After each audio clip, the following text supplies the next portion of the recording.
Pedro. Si me acompañas a la primera carta del apóstol Pedro en el capítulo 2. Me das un fuerte amén cuando lo tengas. Que diestros esgrimistas rápido encuentran la palabra, los versos, los versículos. ¿Cuántos jugaban, decimos en un sentido tal vez no despectivo, pero cuántos en la escuela dominical que crecimos en iglesia jugábamos esgrima bíblico? Vamos, esgrima bíblico en la escuela dominical. Capítulo 2 de Primera de Pedro, versículo 9 dice: mas vosotros sois linaje escogido, real sacerdocio, nación santa, pueblo adquirido por Dios, para que anunciéis las virtudes de aquel que os ha llamado de las tinieblas a su luz admirable.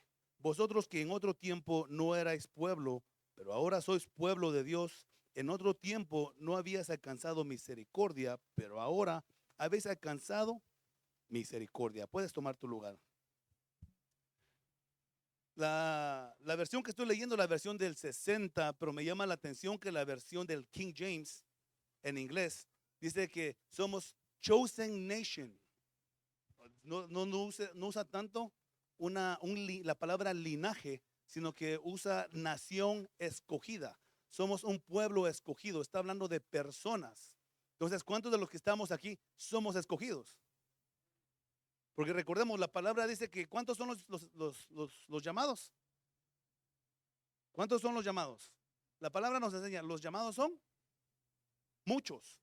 El Señor Jesucristo dijo: rogad al dueño de la mies que envíe obreros a la mies a trabajar, porque a la verdad la mies es grande, grande. Los obreros son pocos, porque son muchos los llamados y pocos son los escogidos. Entonces aquí cuando está hablando, entonces el apóstol Pedro dice que nosotros somos una nación santa, una nación escogida. O sea, quiero decir que hay muchos, pero son pocos los escogidos. Y luego, como lo hemos dicho en varias ocasiones, Apocalipsis, si mal no recuerdo, está en el capítulo 15 y 17, dice que los que regresan con el Señor Jesús a hacer guerra contra la bestia y contra todas las naciones son llamados, son escogidos y son fieles. Ahora, pongámoslo de esta forma: somos muchos, pero entre los muchos habemos escogidos, pero entre los escogidos habemos llamados, y de entre los llamados necesitamos anhelar y querer llegar a ser fieles. Porque hablando de un ámbito matrimonial, ¿a cuánto le gustaría casarse con alguien que le va a ser infiel? A nadie, ¿verdad? A nadie nos gustaría casarnos, contraer nupcias con alguien que no nos va a ser fiel.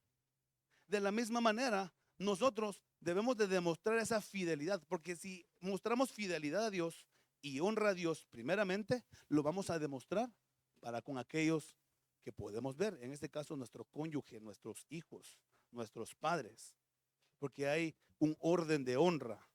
¿Cuántos sabemos de que hay un orden de honra? Por decir, el hijo mientras está viviendo en casa, cuando digo hijo es hijo e hija, mientras viven en casa, ¿a quienes deben de honrar después de Dios? Al padre, a sus padres, a su papá y a su mamá. Primeramente honrar a Dios y luego padre y a madre. Pero cuando el hijo o hija se casa y sale del hogar, ¿a quién debe de honrar? Primeramente a Dios y después al cónyuge, ya sea al esposo y a la esposa. Los padres pasan a segundo plano. No es para que uno esté ahí, ¿cuál es la palabra que estoy buscando? Ya le iba a decir con mamitis o papitis. No es para que esté uno metido en casa del papá o en casa de la mamá 24/7, 365 y 66 en año bisiesto, ¿verdad? Porque hay un nivel de honra. Entonces está Dios, luego el cónyuge y luego los padres. Pero luego vienen los niños, vienen los hijos. Y vuelve otra vez el orden a ser un poco cambiado. Sigue siendo Dios, sigue siendo el cónyuge, sigue siendo los hijos y después los padres. Todo de acuerdo a un nivel de amor y de respeto. Amén. Entonces hay un nivel de honra. Pero entre todo esto, el Señor Jesucristo dijo: aquel que no deje padre, madre, hermanos, hermanas, hasta el firulais, ¿verdad? Hasta el perrito. No es digno de ser llamado mi discípulo. Eso quiere decir, hermano, hermana, que a veces cuando toca llegar solos a la iglesia, porque el cónyuge no quiere llegar, no quiere ir, porque el cónyuge está un poco rejego, ¿verdad? Pues yo también me quedo en la casa para que vea. O nos estamos honrando a nosotros o estamos honrando a Dios. Porque dice la palabra que la honra al que honra merece. ¿Y nuestro Dios merece o no merece honra? Entonces, hermano, cuando llegamos a un punto en el cual llegamos donde tenemos que tomar decisiones que nos benefician a nosotros en lo espiritual, necesitamos darnos cuenta que es de tomar decisiones para nuestro beneficio espiritual y para el beneficio de los nuestros. Ejemplo, Lot. ¿Cuántos se acuerdan de Lot? Hemos leído a Lot, ¿verdad? Y me llama la atención que Lot estaba en Sodoma y en Gomorra. Y viene él y mira a los varones y le dice, Señor, sácalos, saca a tu familia, tu hija, y saca todo básicamente a los tuyos. Pero salió la esposa también. Ahora tomando ese ejemplo, dice el Señor Jesucristo que en los últimos días serían días como de Noé y como días de Lot. Eso quiere decir de que en un matrimonio, en una familia, no todos van a ser arrebatados. Todos vamos a subir a los cielos. Todos vamos a subir al bemá de Cristo. Pero no todos vamos a subir al siguiente paso, que son las bodas del Cordero. La Biblia dice que van a regresar muchos avergonzados. La Biblia nos enseña de que la mujer en Apocalipsis capítulo 12, en el cielo, da a luz a un hijo y es llevado para con Dios y que va a reinar con vara de hierro. Pero eso somos nosotros, los que anhelamos y nos estamos santificando para ser arrebatados. No aquellos que ignoran estas cosas. Porque aquí nos ha llamado Señor. Aquí nos ha llamado Señor. La palabra nos dice, el apóstol Pablo dice, a libertad nos ha llamado el Señor. Amén. Pero también aquí nos ha llamado Señor a vivir en santidad. Y esa santidad no la vamos a adquirir nosotros solamente con tener el conocimiento de la palabra, si no tenemos relación con el Señor por medio de su Santo Espíritu. Porque como el Señor le dijo a la samaritana, Dios es espíritu y tales adoradores está buscando. ¿Cuáles adoradores? Que le adoren en espíritu y en verdad. Entonces tomemos como base Salmo 150, que le alaben y da una serie de instrumentos con que alabarle. Y luego dice que le alabe todo lo que respira. Pero cuando habla acerca de la adoración, ahora dice que los que le adoren deben de hacerlo en espíritu y en verdad. Entonces a esto viene la pregunta, ¿qué es adoración? ¿Qué puede ser adoración? ¿Cómo podemos definir hoy en esta mañana lo que es adoración de acuerdo al contexto bíblico? Podemos verlo en Génesis capítulo 22, cuando el Señor viene y le dice a Abraham, Abraham, dame a tu hijo único, al que amas. Y ahí estaba Ismaelito, ¿verdad? Y ese no era hijo de Abraham, porque el Señor solamente le reconoció un hijo, no le reconoció a ambos. Dame tu único hijo, al que amas, y ofrécemelo en sacrificio. Y dice que lo tomó y tomó leña y tomó fuego, y llegando cierta distancia le dice a sus criados que iban con él, quédense aquí, que el muchacho y yo subiremos y adoraremos. Pero no llevaban ningún instrumento de cuerdas, ni trompetas, ni de bocinas, no llevaban más que leña y fuego para el sacrificio. Entonces ellos empezaron a caminar al lugar en el cual el Señor le mostraría a Abraham dónde habría de sacrificar a su hijo unigénito. Entonces esto lo que me enseña es que adoración al Señor es un caminar continuo delante de la presencia de Dios haciendo su voluntad. No le dice el Señor a Abraham, anda y camina delante de mí y sé perfecto. ¿Y qué es lo que dice la palabra con respecto a Enoc? Enoc caminó con Dios y fue llevado al cielo, parafraseando, fue llevado al cielo para no ver muerte, pero caminó con Dios. Entonces la adoración es la manera y la forma en la cual nosotros vivimos en el día a día delante de la presencia de Dios. La forma en la cual nosotros hablamos, nos comportamos, pensamos, reaccionamos, sentimos y vivimos, esa es adoración también delante de Dios. El adorarle en este lugar, cuando levantamos nuestras manos, cuando levantamos nuestra voz, ese es cuando empezamos en el cántico nuevo. ¿Cuántos saben lo que es el cántico nuevo? El cántico nuevo es cuando venimos y estamos en adoración y solamente están los instrumentos tocando. Y empieza uno y dice uno, ¿de qué manera puedo adorar? ¿Qué puedo adorar?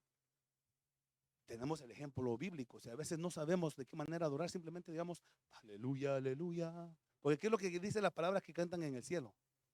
Aleluya. Santo, santo, santo es el Señor Dios Todopoderoso. El que fue, el que es y el que ha de venir. O sea, tenemos un ejemplo.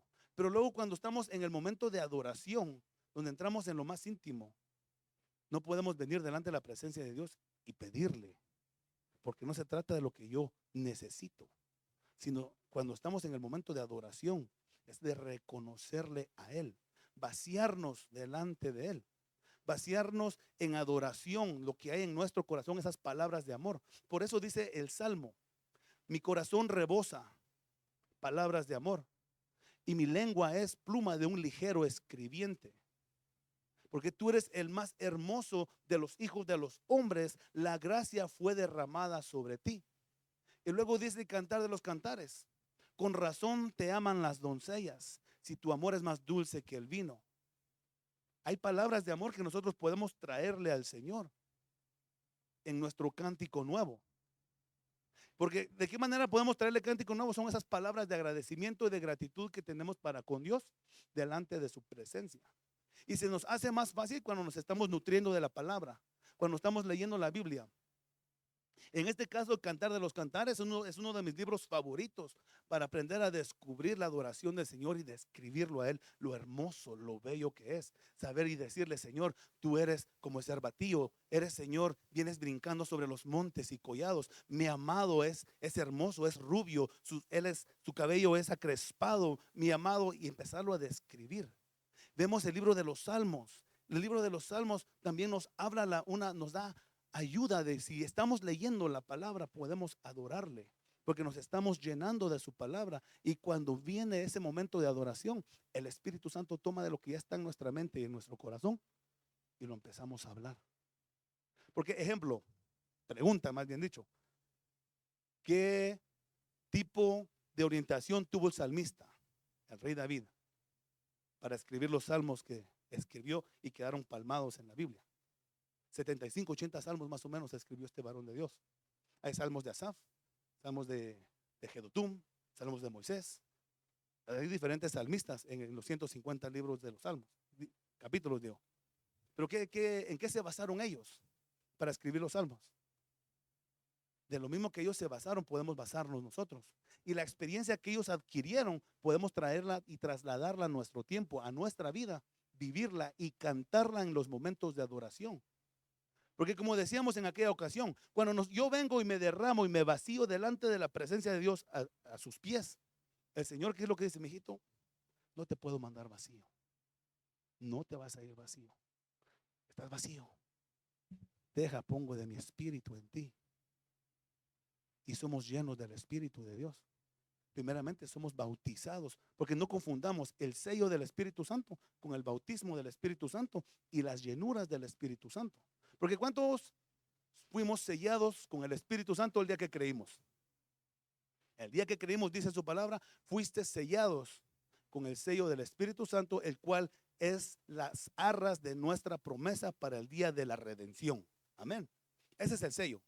Pero luego viene la llenura del Espíritu Santo, que la vemos en Hechos capítulo 2. En el libro de Hechos vemos Pedro y todos los que estaban en el aposento alto fueron bautizados del Espíritu Santo y hablaron en otras lenguas. Luego viene Pedro y va a la casa de Cornelio, y mientras él predicaba la palabra, dice que fueron llenos del Espíritu Santo y hablaron en otras lenguas. Luego dice, todos los que estaban ahí fueron llenos del Espíritu Santo. ¿Quiénes son todos? También estaba Pedro ahí. Eso quiere decir que Pedro volvió a ser lleno del Espíritu Santo. Amén. Luego Saulo, cuando va a la casa de, no me acuerdo, creo que está en Hechos capítulo 16 o 18, Pablo va a Antioquía. y encuentra un grupo de discípulos y les pregunta, ¿ustedes recibieron el Espíritu Santo el día que creyeron? Y le dicen, y sabíamos que había Espíritu Santo. Y dice que después de haberlos bautizado y haber orado por ellos, recibieron el bautismo del Espíritu Santo y hablaban en otras lenguas. Entonces, por consecuencia, de acuerdo a lo que la Biblia nos enseña, el bautismo del Espíritu Santo, la evidencia de estar bautizado por el Espíritu Santo es el hablar en lenguas. Es lo que la palabra nos enseña. Luego vienen las llenuras del Espíritu Santo, porque Pablo fue lleno del Espíritu Santo cuando Ananías, en Hechos capítulo 6, 9 digo, fue Ananías y oró por él. Y dice que recobró la vista y fue lleno del Espíritu Santo y habló en lenguas. Él mismo dice, yo pudiera hablar más lenguas que todos ustedes. Y luego cuando estaba con los hermanos en Antioquía, fue lleno también nuevamente del Espíritu Santo. Pero ¿cómo nos vamos a llenar del Espíritu Santo? ¿Cómo vamos a llenarnos del Espíritu Santo cuando en el momento de adoración o de oración no estamos fluyendo en palabras de amor? Me gustaría ver la mano de alguien en este lugar por el cual el Señor no haya hecho una misericordia. Si hay alguien en este lugar, en esta casa, la iglesia de Cristo Adonai, escúchame bien, que no haya recibido una misericordia jamás de parte de Dios, levanta la mano. ¿Dónde hay? Un favor de parte de Dios.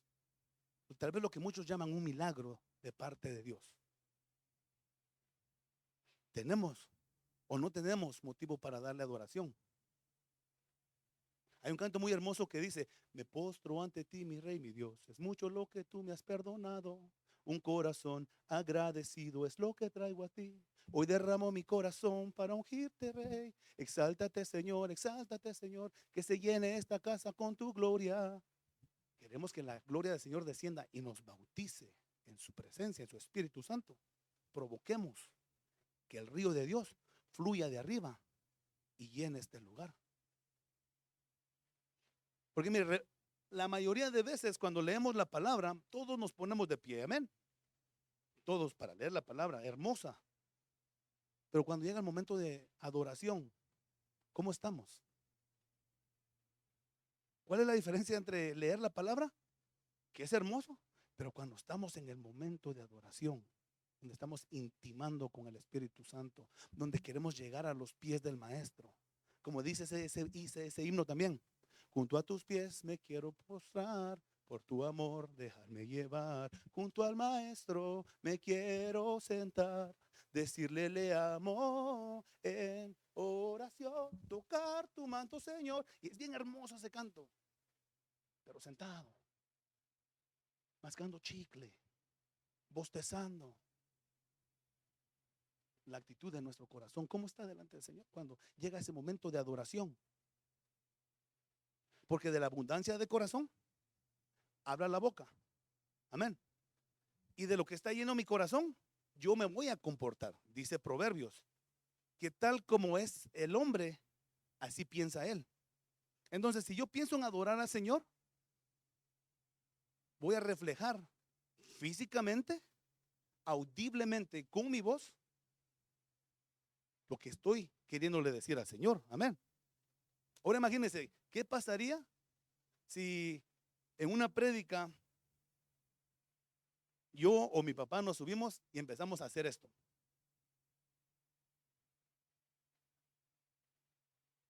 ¿Me oyeron? ¿Por qué? Dice en México un dicho muy popular, el que no habla, Dios no lo oye. Queremos de pedir al Señor, bautízame con tu Santo Espíritu, pero no provocamos. Vemos el centurión, provocó al Señor en una manera positiva cuando dijo, jamás había visto fe como la de este centurión, como aquella mujer que le dijo, sí Señor, pero aún los perros merecen comer de las migajas que caen de la mesa de su amo. Habló y dijo, Señor, mujer, tremenda es tu fe. Provocaron al Señor con palabras, porque con el corazón se cree para justicia, pero con la boca se confiesa para salvación. ¿Tenemos palabras de amor para el Señor? Amén. ¿Hemos recibido gracias y misericordias de parte de Dios? Amén. Tenemos mucho por qué cantar, tenemos mucho por qué agradecer, tenemos mucho por qué danzar. Amén. Porque cuando el apóstol Pedro dice aquí en 1 Pedro capítulo 2 versículo 9 que somos un pueblo escogido, un real sacerdocio, está juntando dos funciones antiguo testamentarias. Porque en el Antiguo Testamento habían reyes y habían sacerdotes. Amén. Entonces son dos funciones antiguo testamentarias. Porque estaba el rey Saúl y en su tiempo, ¿quién era el sacerdote en turno? Amén. El hermanito que está allá. Gloria a Dios, ese hermanito nunca falla. Samuel era el sacerdote en turno. ¿Y qué fue lo que sucedió cuando Saúl vino y ofreció sacrificio? El Señor se molestó con él, se alejó la presencia de él. Amén. Pero veamos a un David que no solamente se enamoró de Dios, sino en cierta ocasión, huyendo de sus enemigos, llega delante del sumo sacerdote y le dice: ¿tienes algo de comer? Y él dice: no, solamente tengo los panes de la presencia del Señor, y eso solo los sacerdotes se lo pueden comer. Dame ese pan, a mí y a los míos, para que comamos. El rey David, que entraba delante de la presencia de Dios, el rey David que transportó el arca del pacto, el rey David que ofrecía sacrificios. ¿Cuál era la diferencia entonces entre Saúl y David? Que David ejerció el reinado y el sacerdocio. Por eso vemos aquí la palabra, nos ha hecho reyes y sacerdotes. ¿Pero qué queremos ser nosotros? ¿Queremos ser solamente reyes o reinitas? ¿O queremos ser reyes y sacerdotes? Porque el rey no entra a la presencia de Dios, pero el sacerdote está de continuo delante de la presencia de Dios. Amén. Entonces, ¿qué es lo que anhelamos ser nosotros? ¿Reyes o reyes y sacerdotes? Porque hay posiciones, hay grados en el reino de los cielos. ¿Y cómo vamos a llegar nosotros al reino de los cielos? ¿Con posiciones y grados? ¿O solamente con posiciones? ¿Vamos a ser solamente pueblo? ¿Vamos a ser reyes? ¿O vamos a ser reyes y sacerdotes? ¿Qué es lo que anhelamos ser? Vemos a Salomón, otro rey y sacerdote. ¿Cuántos sacrificios ofreció Salomón cuando consagró el templo al Señor? 1000 holocaustos. Imagínense. Y dice que se perdieron los turnos porque la gloria del Señor descendió sobre esa casa. Otro rey y sacerdote. ¿Y nosotros qué somos? Reyes. Suena bonito decirlo, ¿verdad? Yo soy rey y sacerdote, hermano. Soy rey, pero estoy ejerciendo mi labor como rey. Estoy ejerciendo mi labor como sacerdote. Veamos lo que tenía que hacer el rey en el Antiguo Testamento. ¿Qué era lo que tenía que hacer el rey en el Antiguo Testamento? Cuando asumía el trono, tenía que escribir la Torá, el Pentateuco, lo tenía que escribir. Todo él tenía que escribirlo y estarlo leyendo de continuamente para aprender a temer a Jehová y saber cómo agradarle. ¿Cuántos de los que estamos aquí estamos de continuo escribiendo la palabra del Señor, leyendo la palabra de Dios? De continuo. Somos reyes y sacerdotes. Y el sacerdocio, ¿qué era lo que en el Antiguo Testamento requería un sacerdote? Estar vestido de lino fino todo el tiempo, vivir su vida en santidad, aprender los rituales del antiguo pacto con punto y coma para ejercerlo de esa misma manera. Ahora alguien podrá decir: sí, pero Jesús, en él se cumplió la ley. Pero amén, en el Señor se cumplió la ley. ¿Y cuánta cosa que no sea digna está en Jesús? No me contestes. Ahora trasladémoslo un poquito más, a nivel más, un poquito más natural. ¿Cuántos de los que estamos aquí podemos decir: yo estoy en Jesús, dentro de Jesús, todo el tiempo? Porque si en Él se cumplió toda la ley, dentro de Él estamos cumpliendo la ley. Al igual que en el arca de Noé. Dentro del arca de Noé se salvó Noé, su familia y los animales, porque estaban adentro. Y los que estaban afuera no se salvaron. Entonces, si yo estoy en Jesús, estoy cumpliendo la ley porque estoy dentro de Jesús. Pero si salgo de Jesús, Por eso que el apóstol Pablo le dice a los Gálatas, Gálatas insensatos, ¿quién los engañó? Habiendo empezado con la gracia, ahora terminan bajo la ley. Han caído de la gracia al hacer estas cosas. Entonces, el caer de la gracia es querer cumplir la ley con, con esfuerzo natural, queriendo seguir protocolos antiguo testamentarios que no podemos cumplir. Pero si permanecemos en Cristo, estamos cumpliendo la ley. ¿Y cuál ley podrás decir tú? Las tres. Porque está la ley civil, la ley moral y la ceremonial. Las tres leyes, los 613 mandamientos, los cumplimos dentro de Cristo. Porque Santiago dice que aquel que viola un solo mandamiento de la ley, violó todos los demás, todititos. ¿Y cómo vamos a cumplir todo esto? Si somos reyes y somos sacerdotes. Dice, si permanecen en mí, guardarán mis mandamientos. Si permanecen en mí, mis palabras permanecerán en ustedes. Pero nos queremos aferrar a las promesas hermosas de Dios. Amén. ¿Cuándo nos queremos aferrar a las promesas hermosas de Dios? Pero cada promesa trae también un requisito. Cada promesa. Por ejemplo, dice, el Señor dice, yo estaré contigo todos los días, le dice a Josué, y nadie te podrá hacer frente. Lo hemos leído, amén. Pero ¿cuál es el requisito de él? Esfuérzate y sé valiente, no temas ni desmayes. Guarda la palabra que mi siervo Moisés te enseñó y yo estaré contigo. O sea, queremos lo bonito, queremos lo impactante, lo glorioso. Y decimos a veces, no, esto no usted. Y se nos olvida que nuestra vida, al venir a este lugar, ya debe de ser en adoración. De continuamente debemos de estar caminando, tratando, procurando honrar a nuestro Dios. ¿Vamos a fallar? Sí, claro, vamos a fallar. Pero podemos pedirle perdón al Señor, sacudirnos y seguir adelante. El problema no es pecar, el problema es permanecer en el pecado. ¿Sí me explico? El problema no es pecar, el problema es permanecer en el pecado. Y eso es lo que nos aleja de Dios, el permanecer de continuamente en el pecado. Porque Proverbios dice, el que se arrepiente y se aparta, el que confiesa su pecado, se arrepiente y se aparta. ¿De qué? De seguir pecando en lo mismo una y otra vez. ¿Qué es lo que le va a pasar a este? Va a alcanzar misericordia. Proverbios 28:13. Este es el que alcanza misericordia. Pero si yo me arrepiento y peco como una religión que dice, yo peco de lunes a sábado y el domingo llego y me arrepiento, me dijeron una vez. Yo llego a misa, te iba a decir, pero ya lo dije, ¿verdad? Yo llego, peco de lunes a sábado y el domingo llego a misa y me arrepiento, dice. Y ya quedamos mano a mano, uno a uno a favor de ninguno, dice. Y saliendo de ahí le digo, ¿qué haces? Digo, pecándome. Es lo que me dice, eso es lo bonito de mi religión, me dijeron una vez, hace poco. Ah, bueno, leo yo.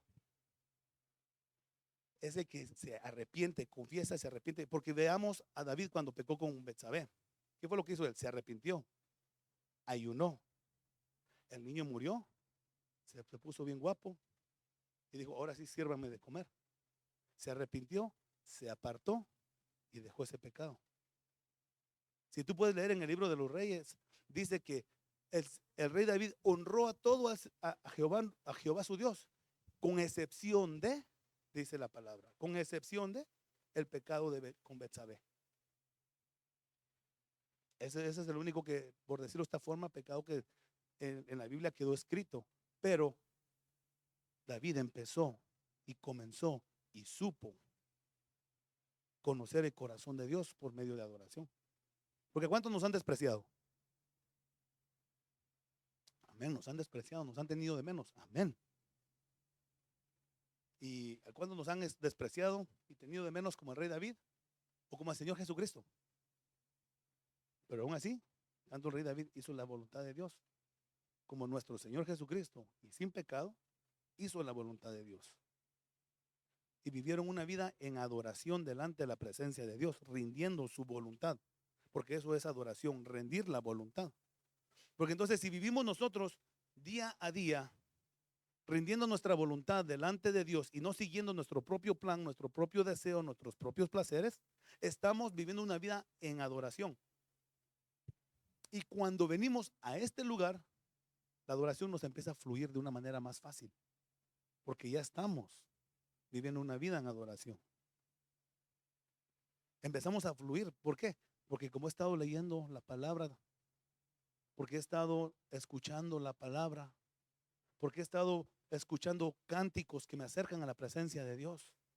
Porque hace como un mes más o menos, si no es un poquito más, hablábamos un viernes sobre el origen de la música. ¿Cuántos se acuerdan? Que hablábamos con respecto al origen de la música y cómo es de que el mariachi, las cumbias, el merengue, el reggaetón, el tango, bueno, por mencionar algunos, ¿de dónde viene su raíz? De la cultura humana. Amén. Y a veces cuando nosotros estamos en nuestro devocional, cuando escuchamos música con ciertos ritmos, ¿qué es lo que estamos alimentando más? ¿Nuestra alma o nuestro espíritu? Por ejemplo, te voy a poner un ejemplo en mi persona. Digamos, cumbiero el hermano William, digamos. Y si el hermano William está escuchando cumbias todo el día, y porque pues, le gustaba bailar la cumbia al hermano William y hasta persinaba al piso y hacía el corazón bien, se desplayaba el hermano William, ¿verdad? Qué vergüenza. Y si eso se pasa escuchando todo el día, ¿qué es lo que estoy alimentando? ¿Mi alma, mi carne o mi espíritu? Estoy alimentando la carne. Entonces, ¿cómo pretendo yo entrar a la presencia de Dios escuchando la música que está ministrándome a mí en mi carne? Hay los corridos, las rancheras. ¿Qué es lo que dice la palabra? Lo que es nacido de la carne, carne es. Y ese es el error que cometemos nosotros. Porque así como hicimos en este país, queremos hacer en lo espiritual. ¿Por qué lo digo de esta forma? Llegamos de hispanos de nuestra nación y lo primero que hacemos es querer buscar a alguien que sea de nuestra propia nacionalidad. Me acuerdo la primera vez hace como unos veintitantos años que aquí en Denver abrieron la primera tienda guatemalteca. Los pocos guatemaltecos que habíamos, desplayados todos, queríamos estar ahí metidos, que por el pan, que por los frijoles, que por esto y que por aquello, y buscábamos esa tienda. Y mexicanamente hablando también de la misma forma. Traemos nuestra cultura y la asentamos en este país. Amén. Entonces lo que hacemos es que nuestra mentalidad humana, y lo digo con amor y con respeto, carnal y material, la queremos trasladar a nuestra vida en el Evangelio. Y ahí es donde estamos chocando.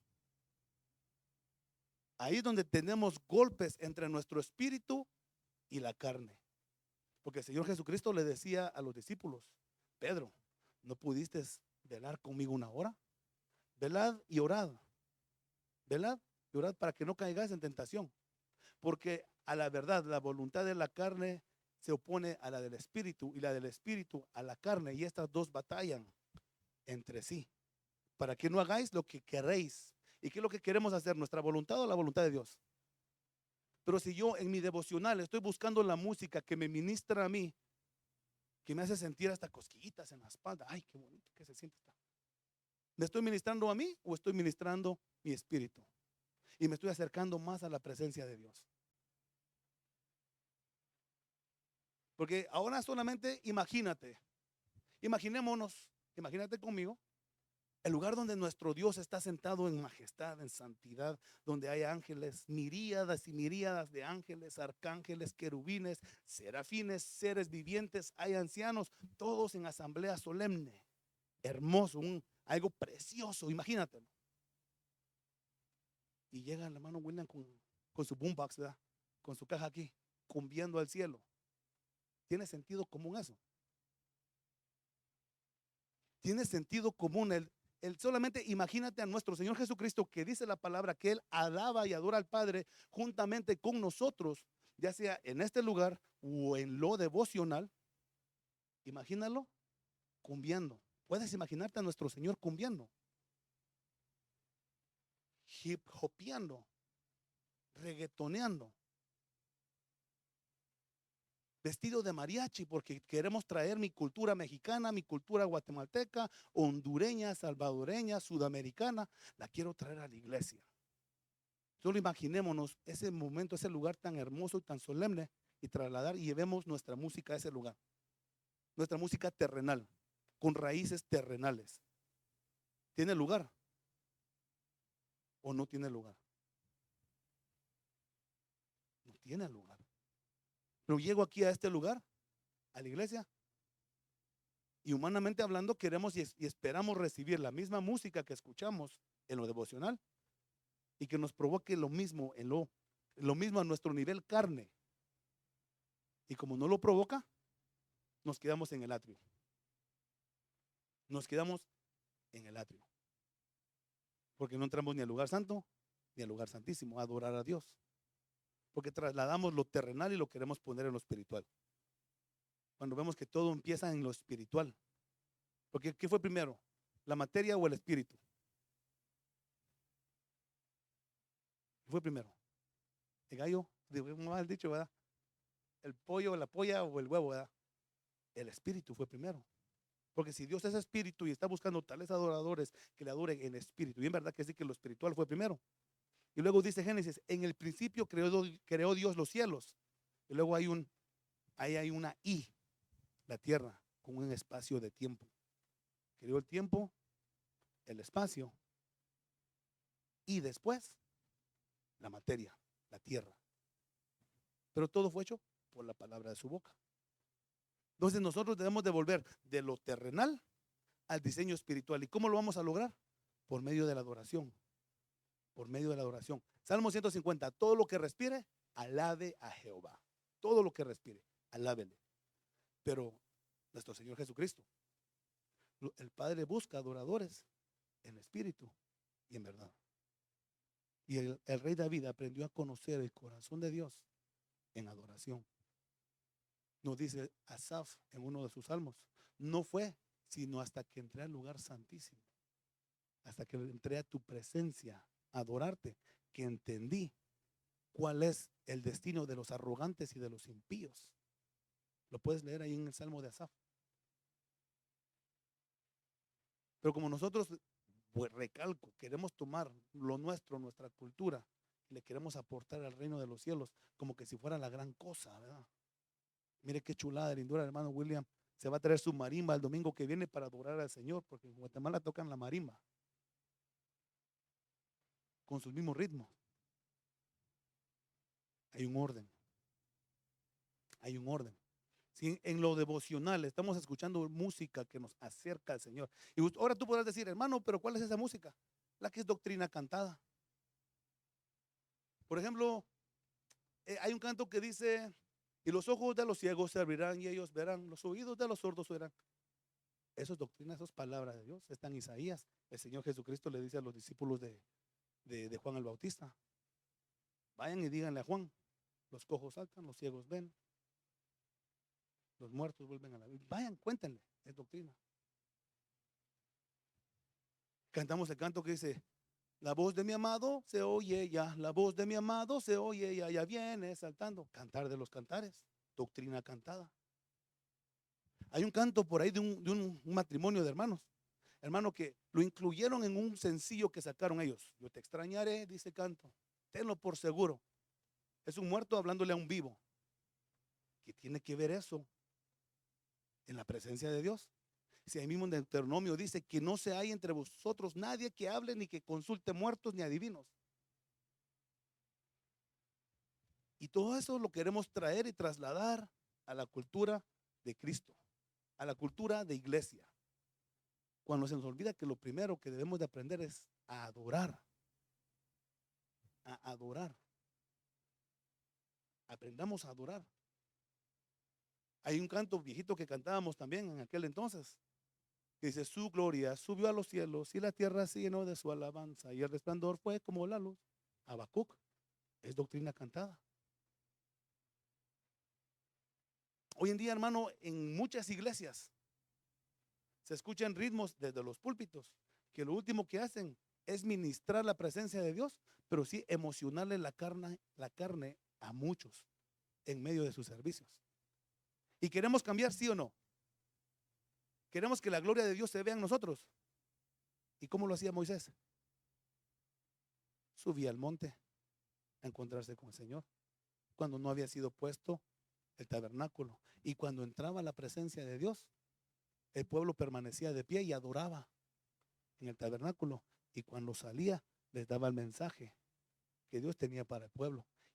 Y su rostro se llenaba de una luz, de una gloria que no era de él, sino que era de la gloria de Dios, porque se llenaba de la gloria de Dios. Queremos nosotros empezar a ver ese cambio en nuestra vida espiritual, ¿sí o no? Queremos ver las maravillas de Dios, queremos ver las señales. El Señor Jesucristo le dice a sus discípulos en Hechos capítulo 1, en el versículo 28-38, y recibiréis poder, ¿cuándo? Cuando estén cumbiando, cuando escuchen las rancheras, los corridos, cuando venga el Espíritu Santo sobre vosotros y recibiréis poderes y me seráis testigos en Jerusalén, en Judea, Samaria y los confines de la tierra. ¿Qué era lo primero que tenían que hacer? Recibir poder por parte del Espíritu Santo. ¿Y qué era lo que estaban haciendo ellos? Orando. Y orar también significa adorar. Tienen el mismo significado. Se usa la palabra adorar y orar en diferentes capítulos de la Biblia, en el Nuevo Testamento, para hacer referencia de la misma acción. Orar y adorar es lo mismo. Pero queremos adorar al Señor, o queremos hacerlo nosotros a nuestra manera, o como el Señor quiere que se le adore. Porque veamos la vida del templo. En el Antiguo Testamento, ¿qué fue lo primero que se erigió en el desierto? El tabernáculo de Moisés, amén. Y luego Salomón, el templo. ¿Y qué era lo que tenía? Tanto el tabernáculo como el templo. Tenía una entrada, y en el patio, ¿qué había en el patio? Un altar, ¿ah? Altar de sacrificio. Luego estaba el lugar santo. En el patio, en el atrio, lo que es el atrio, estaba el altar de sacrificio y el lavacro, donde se lavaban los sacerdotes. Eso nos habla de la carne. Y luego estaba en el lugar santo. Luego estaba el lugar santísimo. Y si lo vemos de una manera, estamos hablando entonces de afuera hacia adentro. Cuerpo, alma y espíritu.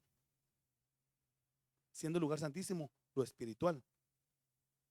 ¿De qué manera queremos nosotros entonces adorar al Señor? Si lo adoro en el lugar donde se sacrificaba la carne, estoy en el atrio nada más.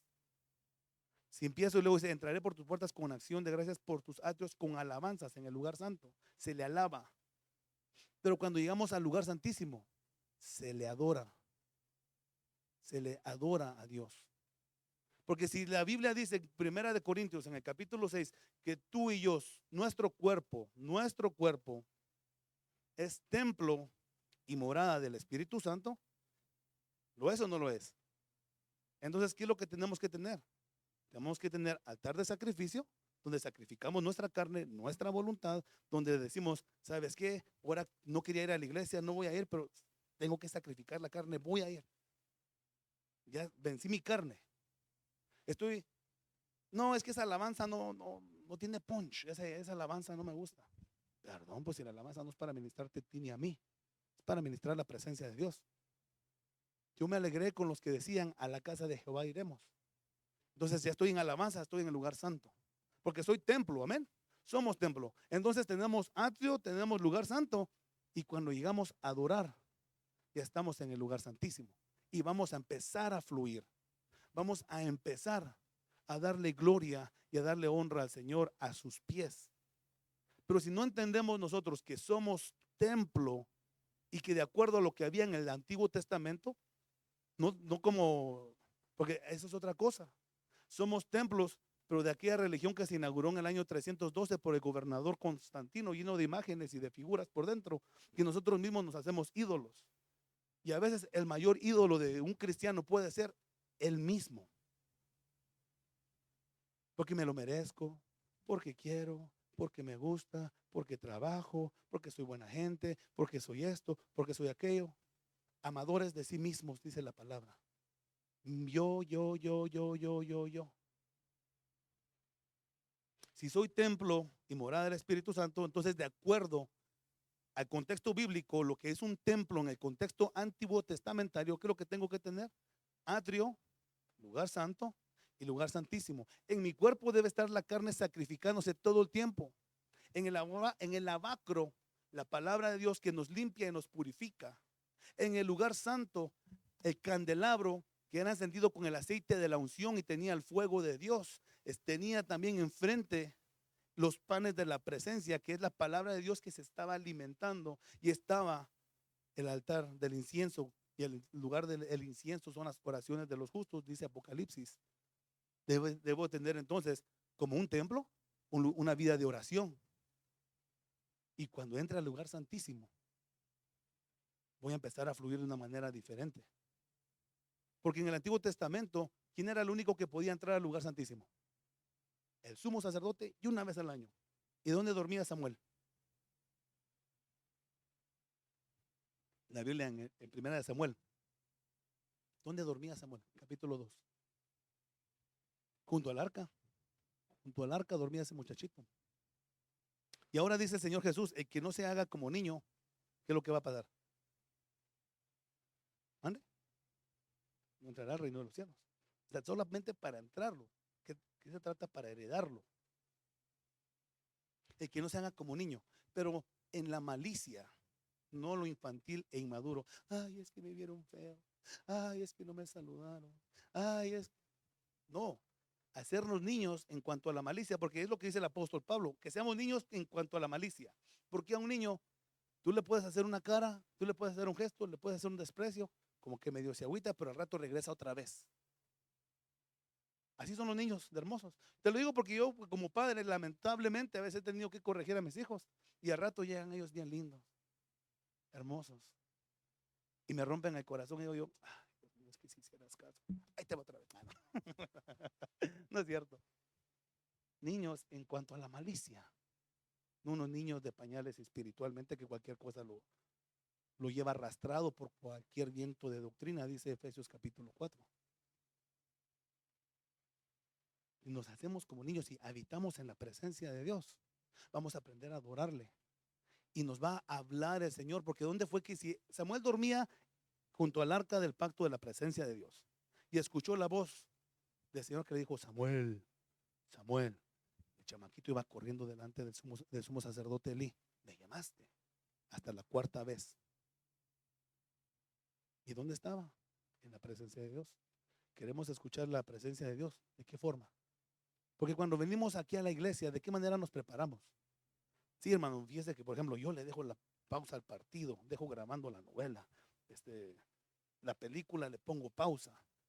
¿De qué manera nos preparamos cuando venimos a la casa del Señor? Todo lleva una preparación. No es como que ya llegué, ya me voy. Todo lleva una preparación.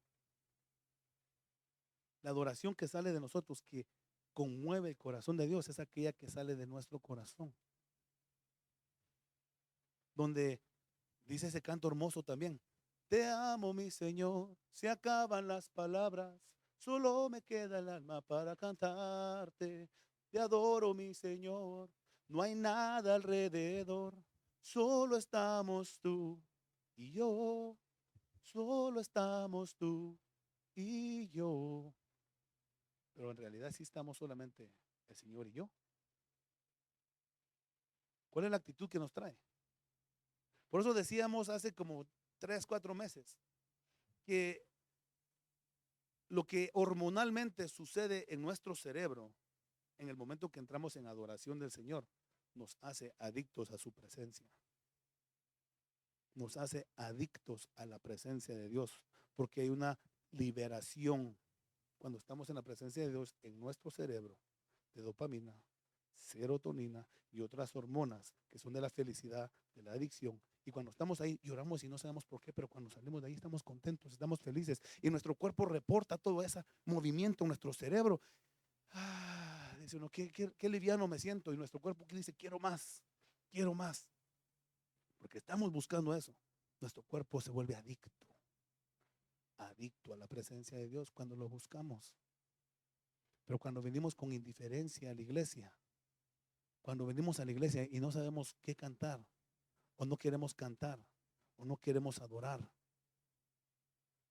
por eso a veces se nos hace muy monótono y muy repetido el servicio, porque no aprendemos a adorar, y al no aprender a adorar, no entramos a la presencia de Dios y no se genera todo esto. Por eso que el salmista escribía diciendo, dichosos, en un lenguaje más criollo, digno de envidia, aquel que vive en tu templo, porque todo el día te adora, porque todo el día te está cantando, porque había esa necesidad.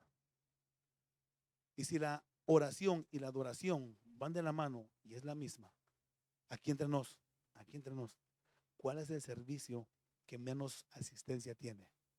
No, no solamente en esta iglesia, en todas las iglesias. ¿Cuál es el servicio que menos asistencia tiene? ¿Mande? La oración. Y orar es adorar. Y adorar es orar. Y queremos la presencia de Dios, pero no la buscamos. Y si la buscamos de acuerdo como nosotros queremos, no como el Señor anhela que se le busque.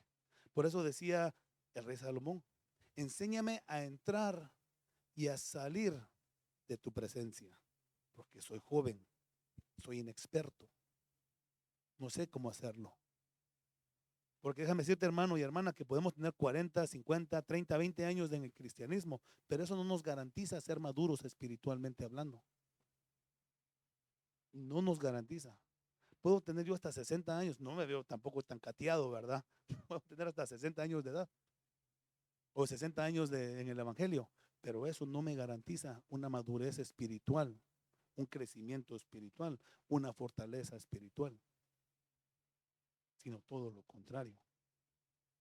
Porque pueda que me caiga en mi comodidad y me confíe de mí mismo y me apoye sobre mi propia fuerza y no en el brazo poderoso de nuestro Señor. Porque cuando venimos a esta casa, a la casa de Dios, venimos a adorarle. El pueblo en el Antiguo Testamento iba y llevaba ofrendas. El Señor decía, nadie se presentará con manos vacías. Entonces dijimos, tú eres cuerpo, yo soy cuerpo, somos templo, tenemos atrio, lugar santo y lugar santísimo. No vamos a traer ovejitas ni nada de eso. Pero ¿qué es lo que dice Hebreos? Vamos ahí a Hebreos capítulo 13, versículo 15. Para ver qué es lo que dice, qué tipo de sacrificio le podemos dar nosotros entonces al Señor, si no vamos a poderle ofrecer machos cabríos ni nada de eso. ¿Qué es lo que dice el apóstol Pablo en Hebreos capítulo 13, en el versículo 15? Me das un amén cuando lo tengas. Entonces tú como templo y como morada y como sacerdote y como rey, esto es lo que debes de hacer cada vez que venimos a este lugar. Dice, así que ofrezcamos siempre a Dios por medio de Él. ¿De quién? De Jesucristo. Sacrificio de alabanza. Hay un sacrificio de alabanza. Es decir, frutos de labios que confiesan su nombre. ¿Y cuál es el nombre de nuestro Dios? Y será llamado admirable, consejero, Dios fuerte, príncipe de paz, el Shaddai, Adonai. ¿Cuáles son los nombres del Señor? Jehová Shalom, Jehová Jireh, Jehová Sebaot. Tiene muchos nombres, nuestro Dios, muchas funciones. Entonces, si tú y yo somos templo y tenemos altar, tenemos lugar santo y tenemos lugar santísimo, tenemos que traer un sacrificio de alabanzas, es decir, frutos de labios. Y los frutos, que es el producto de la tierra, ¿dónde se entregaba? En el lugar santo. En el atrio se entregaban los sacrificios de sangre. En el lugar santo se entregaban harina, aceite, vino, frutos de la tierra. Por eso dice frutos de labios. Y aquí hay demasiado que explicar. ¿Qué tipo de templo somos nosotros? ¿Qué tipo de templo somos nosotros? Porque está el tabernáculo de Moisés, el templo de Salomón y luego el templo de Zorobabel. Que el templo de Zorobabel fue trastocado por el imperio romano cuando lo empezaron a ampliar. Y es lo mismo que le está sucediendo a la iglesia hoy en día, en un sentido espiritual. Ha dejado que el imperio, la iglesia imperial, la religión, el mitraísmo, se meta a la iglesia y quiera expandir el templo de una manera en la cual se puede ver grande, glorioso y bonito, pero la presencia de Dios no puede estar en ese lugar. Démonos cuenta, somos templo y morada del Espíritu Santo. Tenemos atrio, lugar santo y lugar santísimo, las ofrendas que ahí se deben de entregar, que son sombra y figura de lo que espiritualmente nosotros debemos de hacer. Vamos a adorarle al Señor de una manera en la cual Él espera ser adorado o una manera en la cual nosotros queremos adorarle. ¿De qué manera? El Señor espera. Dice, todo el día extendí mi mano a un brazo que no escuchó mi voz. A un pueblo, perdón. Todo el día extendí mi brazo a un pueblo que no escuchó mi voz. Todo el día. ¿Cuál pueblo seremos nosotros? ¿Cuál templo seremos nosotros? También dice el Señor, me dejé hallar por los que no me buscaban. Me rebelé a los que no preguntaban por mí. ¿Cómo seremos nosotros? Vamos a aprender a conocerle por medio de la palabra, de la oración, de la adoración. Cuando entramos por sus puertas con acción de gracias, vamos a adorarle, vamos a dejarlo todo atrás, todo afuera. Porque ¿cuántos queremos ser llenos, bautizados por el Espíritu Santo? Y llenos. Te digo una cosa, y con esto cerramos. Te vas a ver feo, te vas a ver fea, se van a reír de ti, pero recibiréis poder cuando venga sobre vosotros el Espíritu Santo. ¿Y por qué digo que te vas a ver feo y se van a reír de ti? Porque eso fue lo que pasó en Hechos capítulo 2. Dice que se reían de ellos y se burlaban de ellos. Pero eso no los detuvo, no les importó, sino que hubo una explosión de unción, que en el primer mensaje de un apóstol se convirtieron 3,000 almas. Evangelistas donde pueblos completos, Samaria se convertía al Señor, pero porque fueron llenos del poder. Pero no nos preocupemos entonces cómo nos miramos danzando, cómo nos miramos llorando, cómo nos miramos con las manos levantadas, porque el que se humilla, Dios lo exalta. Y aquel que se quiera exaltar, Dios lo va a humillar. Dale una fuerte ofrenda de palmas al Señor. Y de esta manera te invito a que cierres tus ojos y que le digas al Señor, como dice ese canto, me postro ante ti, Señor, mi Dios, mi Rey. Es mucho lo que tú me has perdonado. Un corazón agradecido es lo que traigo a ti. Y dile, Señor, así como en el tabernáculo de Moisés fue erigido y fue consagrado y descendió tu presencia, y así también cuando Salomón consagró el templo, dice que la nube de tu gloria cubrió ese lugar y se perdieron los turnos. Yo también quiero lo mismo. Y si yo siento que nos hemos quedado dormidos, digámosle como dice el libro de Esdras, que el Señor despertó el espíritu de Josué y de Zorobabel, para que restauraran el templo. Tú conoces tu comunión y tu relación con el Señor. Tú conoces y dile al Señor, yo quiero volver a hablar en lenguas. Yo quiero profetizar. Yo quiero interpretar esas lenguas, porque esas promesas, hermano y hermana, están vigentes aún el día de hoy para aquellos que creemos y confiamos en nuestro Dios y hacemos nuestras estas promesas. Dile que se llene esta casa que soy yo, tu templo y morada, con la gloria de tu Santo Espíritu. Dile, Señor, exáltate.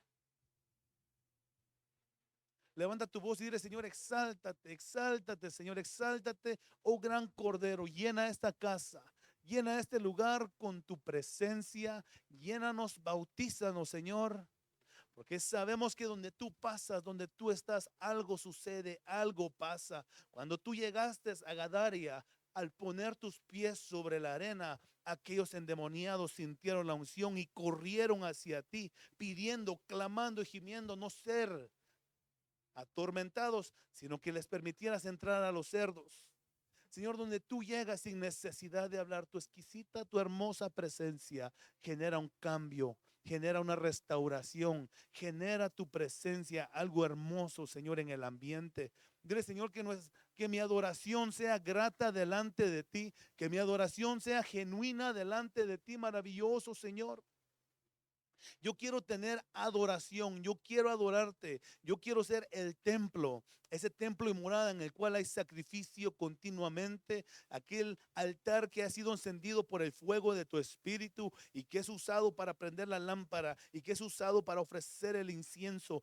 Ese es el tipo de templo, de altar que quiero tener yo día tras día, Señor. Enséñanos como iglesia a morir a nuestros propios placeres, a nuestros deseos, a la manera vana de vivir que hemos heredado de nuestros padres y aún aquella que nosotros mismos hemos generado por vanidad, que hemos generado por orgullo, Señor. Enséñanos a humillarnos y a rendirnos, que no nos queremos embriagar de vino en lo cual hay desolución. No queremos ir detrás de la sidra, Señor, de la cerveza. No queremos ir de aquello que corrompe el cuerpo, sino queremos ir detrás de aquello, Señor, que viene y renueva nuestro espíritu, nuestra mente, nuestra alma, nuestro corazón, para hacer delante de ti un sacrificio vivo, agradable continuamente. Señor bendito, que la palabra que hoy en esta mañana ha sido expuesta venga a generar en el corazón de cada uno de los que estamos en este lugar el cambio por el cual tú la has enviado, sabiendo que estás buscando no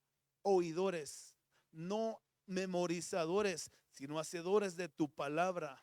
Queremos hacer tu palabra, ponerla por obra. Queremos vivir de acuerdo a tu palabra, Señor, sabiendo que las cosas que le sucedieron al pueblo de Israel fueron sombra y figura para cada uno de nosotros, que nos han alcanzado los últimos tiempos, para que no caigamos y perezcamos en el desierto, como ellos te tentaron, te probaron, Señor, y perecieron, quedaron tendidos en el desierto y fueron también algunos tragados por tierra. No queremos rebelarnos, no queremos ir en contra de tu voluntad, no queremos tentarte, no queremos probarte, sino queremos decir, hágase tu voluntad, Señor, hágase tu voluntad.